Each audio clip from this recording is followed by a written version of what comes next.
နေရာတကာမှာကိုချင်းစာစိမ့်နဲ့ကြီးခဲ့လို့နှုတ်ဆက်နေလိုက်ရတဲ့အရှင်တွေကြောင့်တစ်ဖက်အမြင်မှာအားတယ်လို့ထင်သွားတတ်တယ်တကယ်တော့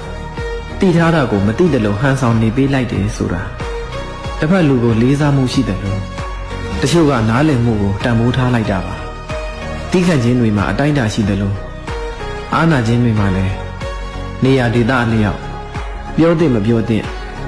စင်ကြင်လိုက်ရတဲ့အခိုက်အတန့်တွေရှိပါတယ်နှုတ်ဆက်ပြီးနေတိုင်းလဲအားလို့မဟုတ်တယ်လို့ပြန်မပြောဘဲတိခတ်နေတိုင်းလဲရိုးသားလို့မဟုတ်ပါဘူးနှစ်ဖက်မျှတွေးတတ်မြင်တတ်တဲ့အားနာတဲ့စိတ်ကြောင့်သာအေးအေးဆေးဆေးငြိမ်နေပေးလိုက်ရတာလူတိုင်းမှာခံစားချက်တွေကိုယ်စီချိကြပါတယ်အားနာတတ်တဲ့စိတ်ကိုရှနှင်းပြီးတစ်ဖက်သားကိုအနိုင်မယူပါနဲ့စီးဆိုတာစီးဝိုင်းထဲမှာပဲကောင်းပါတယ်ပေါင်ကျော်သွားခင်ရင်